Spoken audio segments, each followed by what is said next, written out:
En esta oportunidad continuaremos hablando del mandamiento de secuestro, concretamente de algunos problemas relativos a la diligencia, específicamente de la determinación de los bienes, de la identificación de la persona que recibe esos bienes y de la posible intervención de terceros durante la diligencia, concretamente peritos, técnicos o alguna otra persona que pueda identificar o auxiliar al oficial de justicia durante la diligencia. No me estoy refiriendo al uso de la fuerza pública.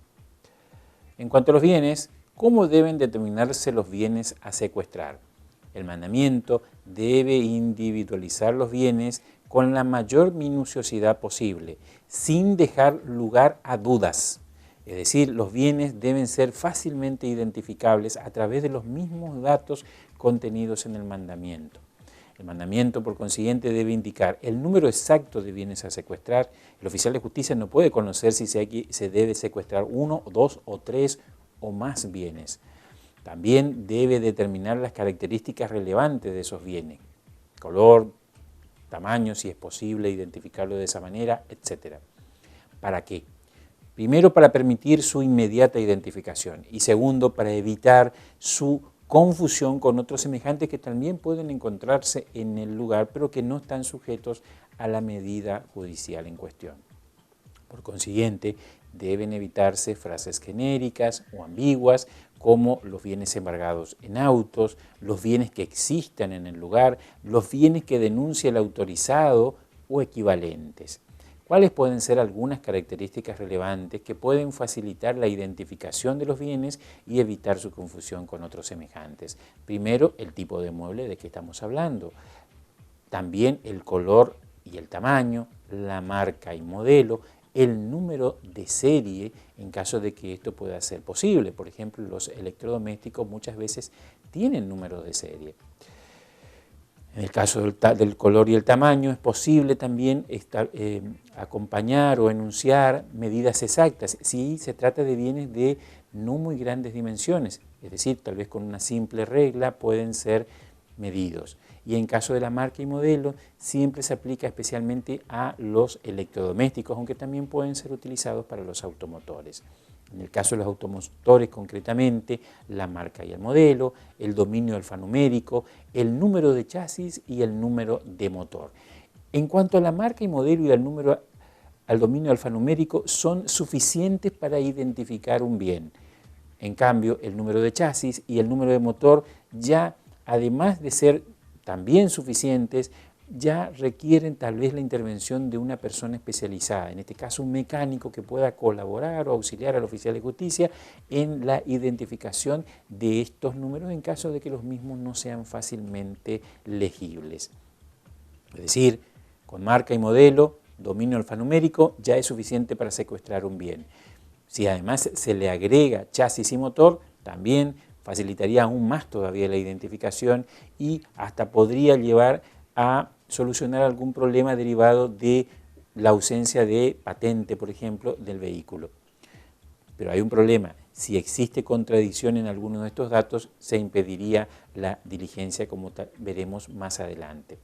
¿Qué hacer si se duda cuáles bienes secuestrar? Es decir, si las características que se mencionan en el mandamiento no permiten su pronta individualización y tampoco diferenciarlo de otros que se encuentran en el lugar.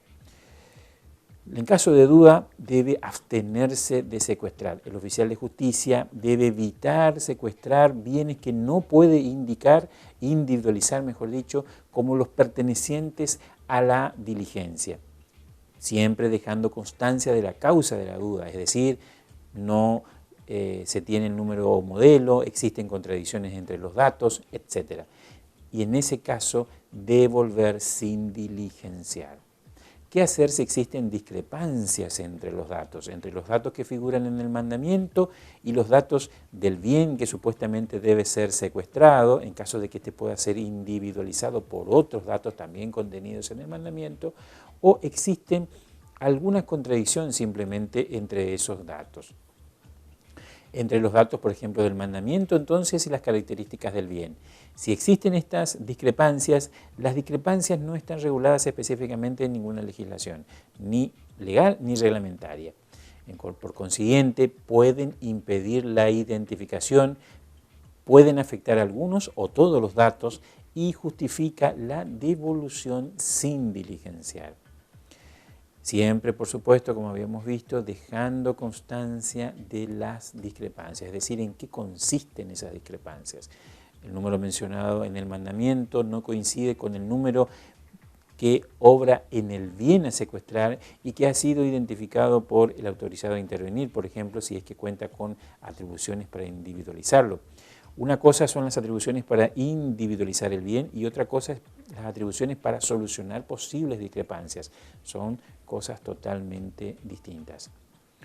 Por consiguiente, el oficial de justicia no puede subsanar las discrepancias existentes entre los datos del mandamiento y los datos de la cosa. Es decir, esto se relaciona con el principio de autosuficiencia textual, donde debemos estimar al mandamiento como completo y el oficial de justicia no puede integrarlo presumiendo de que existen defectos que solamente pueden ser suplidos por él o por la persona del autorizado a intervenir. Entonces, el oficial de justicia es el único responsable de la identificación, esto hay que resaltarlo. Los errores le son imputados exclusivamente a él. Es posible que estas discrepancias lleven a errores durante la diligencia y puede ser el caso de que se secuestre un bien que no correspondía. En cuanto a la persona que recibe el bien, ¿a quién debe entregarse el bien secuestrado? Una vez que se desapodera del bien a la persona mencionada en el mandamiento, se lo debe entregar a otra persona. El secuestro no implica que el oficial de justicia se apropie del bien ni que deba recibirlo en el carácter de depositario, sino desapoderado el bien debe entregarlo a otra persona. Y en esto no hay que confundir la persona del autorizado a intervenir con la persona autorizada a recibir. En una diligencia concreta pueden coincidir ambas personas, pero en ocasiones puede darse el caso que existan dos personas distintas en estos caracteres. El principio general es que la persona que puede recibir solo es aquella que se indica en el mandamiento. En ningún caso puede recibir una persona distinta a la indicada. Esto es fundamental, por consiguiente el mandamiento debe indicar con precisión y claridad el nombre y apellido completos. El número de documento para evitar la homonimia, es decir, los mismos nombres, y fundamentalmente el carácter de la entrega, es decir, en qué carácter se le está entregando ese bien, en una situación transitoria, en una situación permanente, como propietario, como depositario judicial, puesto que si es depositario judicial, por ejemplo, debemos enunciarle los deberes a su cargo, las sanciones en caso de incumplimiento y cualquier otra circunstancia relevante en el mandamiento. El carácter de la entrega, esto último, siempre es conveniente para facilitar la diligencia. No es o no son suficientes frases genéricas o ambiguas, como por ejemplo el comprador en subasta, el propietario del bien, el actor de la causa, el perito interviniente. Estas frases no permiten identificar realmente quién es la persona a la cual se le debe entregar la cosa. La falta de identificación de la persona que recibe impide la diligencia. Significa que el oficial de justicia debe devolver sin diligenciar, por supuesto siempre informando la razón de tal decisión. En cuanto a la intervención de terceros, ¿cuándo puede darse intervención a un tercero? Se trata, por supuesto, de personas que auxilian al oficial de justicia durante la diligencia y solo para poder cumplir con la diligencia. La finalidad es, por ejemplo, identificar el bien, abrir cerraduras de un automotor, evitar dañar el bien. Esto todo surge del artículo 1710 del Código Civil y Comercial que consagra el deber de evitar todo daño.